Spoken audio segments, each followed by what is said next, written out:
Hello everyone and welcome to this channel. दोस्तों, आज हम जिस बारे में बात करने जा रहे हैं that is the first step that you should take towards your financial plan.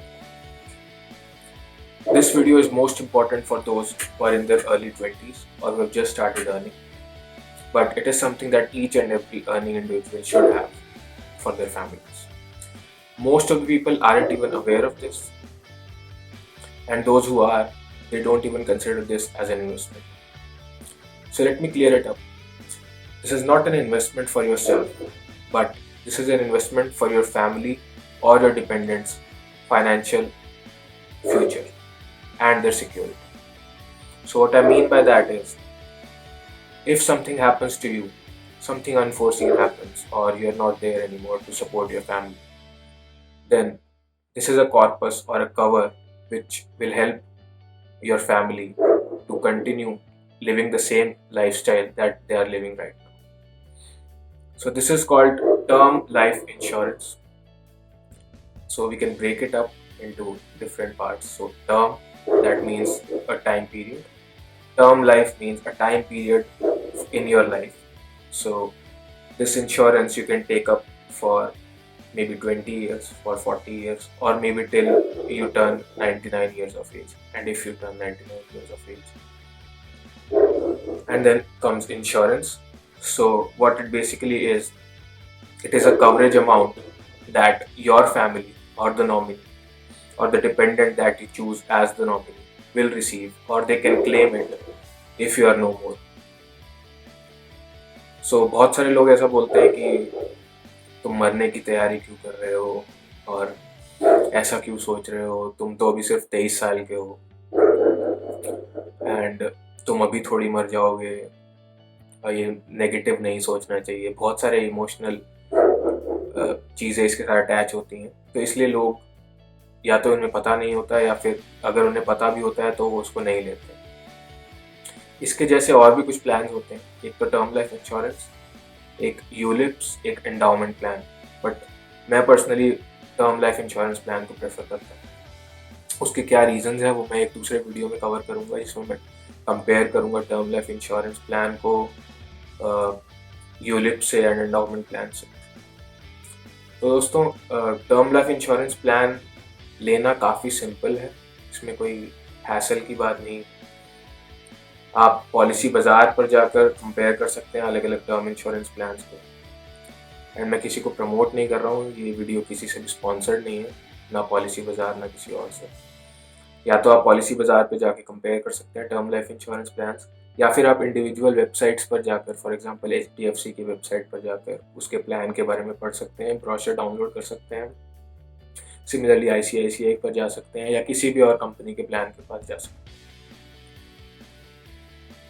दोस्तों, बहुत से लोग इसे अपने मेडिक्लेम प्लान के साथ भी कंफ्यूज करते हैं। आपका जो मेडिक्लेम इंश्योरेंस प्लान है वो सिर्फ इसलिए है कि आप अगर कभी हॉस्पिटलाइज हुए तो उसके लिए जो भी चार्जेस होंगे, या आपके ICU चार्जेस या आपके बेड के चार्जेस, आपकी बेसिकली सारी हॉस्पिटलाइजेशन के चार्जेस और ट्रीटमेंट के चार्जेस, वो सब उसमें कवर होते हैं। जो भी कवर अमाउंट होता है 5 लाख, 10 लाख, 15, 20, ये जितना भी। बट ये जो प्लान है, this is not while you are alive, this is when you are not there any more to support your family, और when you are not there आपकी फैमिली को वो कवरेज अमाउंट मिल जाए। तो ये कन्फ्यूजन थोड़ा क्लियर करना बहुत ज़रूरी है इधर। एंड कवर अमाउंट अलग अलग हो सकते हैं। तो व्हाट आई मीन इज़, अगर आपकी एनुअल इनकम 10 लाख है तो आप 1 करोड़ से लेके 2.5 करोड़ तक का टर्म इंश्योरेंस प्लान का कवर ले सकते हैं, और दैट इज़ सजेस्टेड। तो आप जब भी प्रपोजल सबमिट करते हैं तो इंश्योरेंस कंपनी सब कुछ वैलिडेट करके, आपकी सैलरी स्लिप से वैलिडेट करके या पैन कार्ड से वैलिडेट करके, और अगर आपके पास कोई और कवर प्लान है उसके साथ वैलिडेट करके आपका अमाउंट को अप्रूव या रिजेक्ट करते हैं।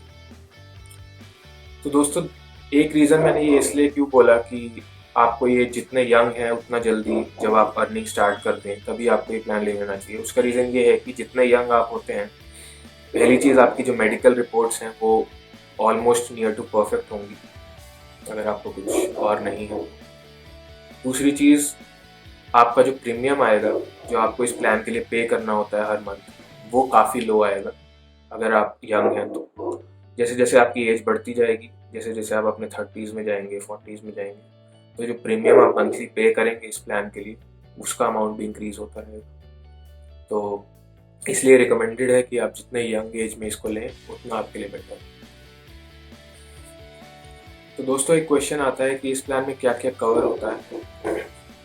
तो इस प्लान में बेसिकली जो बेसिक सम अश्योर्ड या जो कवरेज बोलते हैं वो कवरेज होता है फॉर एग्जांपल 1 करोड़ या 2 करोड़, जितना भी आपकी अर्निंग के हिसाब से जो आप चूज़ करते हैं, जिसके लिए आप प्रीमियम देते हैं, और प्रीमियम भी उसी हिसाब से डिसाइड होता है। उसके साथ साथ जब आप ये प्लान ले रहे होते हैं आप कुछ एड ऑन्स भी ले सकते हैं, जैसे कि एक्सीडेंटल डेथ बेनिफिट।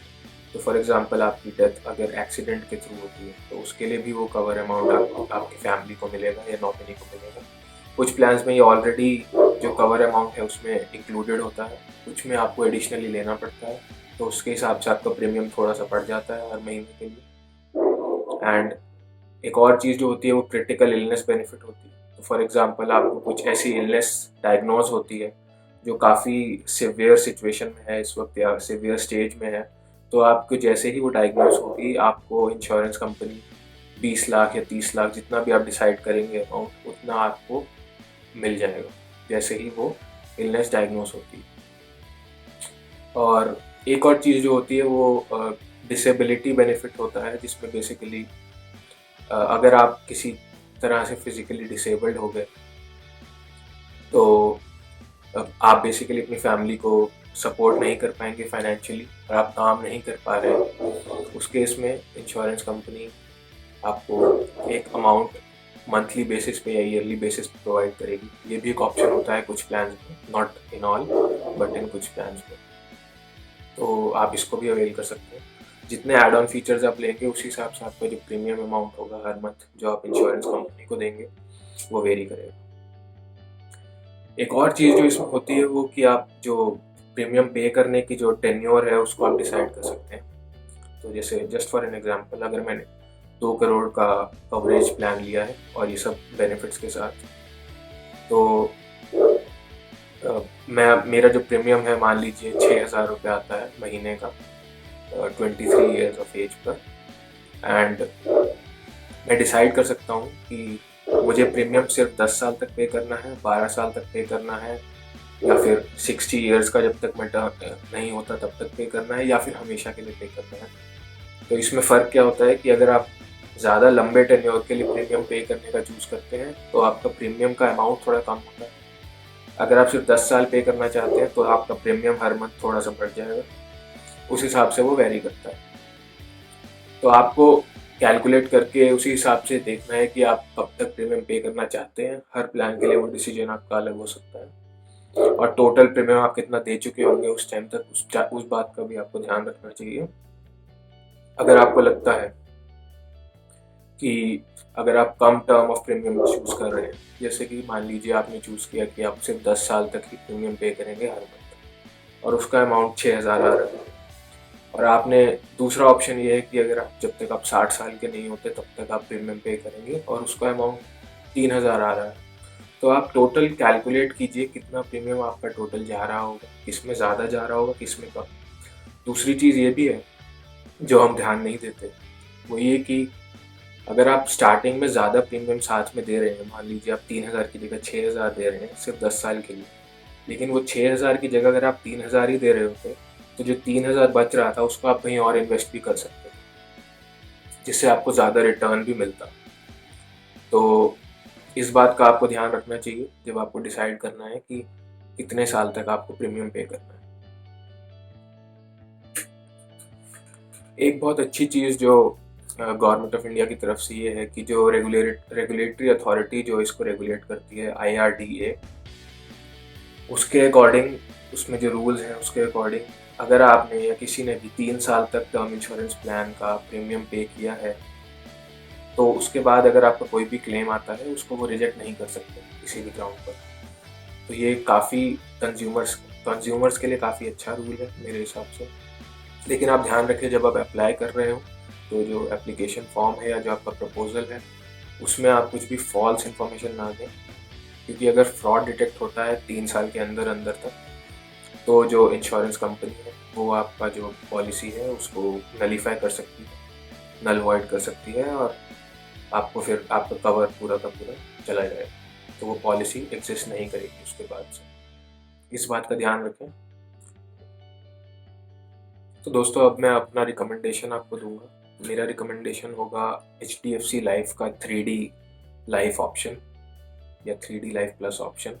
जो एड ऑन है वो आप अपने हिसाब से डिसाइड कर सकते हैं, लेकिन मैंने रिसेंटली यही प्लान के लिए अप्लाई किया था एंड आई फील दैट इसका जो प्रीमियम है वो इतना ज़्यादा नहीं है और फीचर्स जो ये प्रोवाइड करता है वो काफ़ी अच्छे हैं। बट ये सिर्फ मेरा अपना सजेशन है। आप अपने हिसाब से टर्म्स एंड कंडीशन और सब कुछ अच्छे से पढ़ के डिसाइड करें कौन सा प्लान आपको लेना चाहिए अपनी फैमिली के फाइनेंशियल फ्यूचर सिक्योरिटी के लिए। तो दोस्तों, जाने से पहले कुछ प्रो टिप्स आप सबके लिए। पहला, इस इंश्योरेंस प्लान के लिए आप जो भी प्रीमियम्स पे करेंगे पूरे साल भर में, may be monthly, for example 6000 अगर आप मंथली पे करते हैं तो पूरे साल में आप अगर 72,000 पे कर रहे हैं तो आप उस पूरे के पूरे को 80C सेक्शन 80C के अंडर आप टैक्स एग्जम्पशन में दिखा सकते हैं एंड टैक्स बेनिफिट्स क्लेम कर सकते हैं। दूसरी चीज़ कि अगर आपके पेरेंट्स का अभी भी टर्म इंश्योरेंस नहीं हुआ है और अगर वो अभी भी मेडिकली फिट एंड फाइन है तो मैं यही सजेस्ट करूँगा कि उनके लिए आप जल्द से जल्द टर्म इंश्योरेंस का ट्राई करें।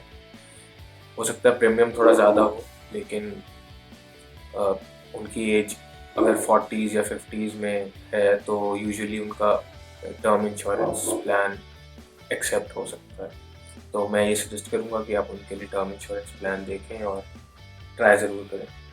तो हो सकता है कि आपके पेरेंट्स अभी भी अर्निंग हो और वो आपके ऊपर डिपेंडेंट ना हो एंड वो भी सीनियर सिटीज़न भी नहीं है, लेकिन फिर भी आप ये टर्म इंश्योरेंस प्लान अपने लिए ले सकते हैं और नॉमिनी को आप अपना भाई या बहन या अपने पेरेंट्स में से किसी को भी बना सकते हैं। बाद में नॉमिनी आप चेंज कर सकते हैं। And the last tip would be कि आप जितनी यंग एज में इसको लेंगे, जैसा मैंने मेंशन किया, उतना बेटर है। और जैसे जैसे आपकी सैलरी बढ़ती जाएगी या आपके बिजनेस में आपका रेवेन्यू बढ़ता जाएगा, आप और टर्म इंश्योरेंस प्लान ले सकते हैं एक दूसरे कंपनी से, या फिर आप सेम टर्म इंश्योरेंस प्लान में भी ऐड ऑन कर सकते हैं अगर आपके स्कीम में वो फीचर है तो ये सब थे कुछ टिप्स आप सबके लिए। होपफुली ये सब आपको हेल्प करेंगे। अगर इस वीडियो को देखने के बाद आप अपनी फैमिली के लिए एक टर्म इंश्योरेंस प्लान लेते हैं या अपने लिए एक टर्म इंश्योरेंस प्लान लेते हैं तो आप कमेंट्स में बताएं आप कौन सा प्लान लेते हैं और क्यों आपने वो प्लान डिसाइड किया। एंड आपके अगर कोई क्वेश्चंस हैं या कोई डाउट्स हैं तो वो भी आप मुझसे कमेंट्स में पूछ सकते हैं and I will be happy to help. Thank you and I hope कि आपको ये वीडियो अच्छा लगा हो। अगर आपको ये वीडियो अच्छा लगा तो लाइक करें, कमेंट करें एंड अपने नेटवर्क में शेयर करें, क्योंकि अगर आप नहीं करेंगे तो आपको पता है कि ये वीडियो ऊपर नहीं आ पाएगा और फिर मुझे भी थोड़ी बहुत पॉपुलैरिटी जो मिलनी चाहिए थी वो भी नहीं मिलेगी। तो thank you so much for watching until the end, अगर आपने अभी तक देखा ये video, and I hope it help you in some way और द अदर। इस वीडियो के थ्रू मैं किसी को भी स्पॉन्सर नहीं कर रहा हूँ, किसी कंपनी को या कुछ भी। This is just for your awareness और इन्फॉर्मेशन के पर्पज़ के लिए। एंड ये पूरा चैनल का जो मोटिव है वो सिर्फ आपकी अवेयरनेस है और जो मुझे इन्फॉर्मेशन पता है वो आप तक पहुँचाना। So thank you so much and have a great day and have a great year ahead. Thank you.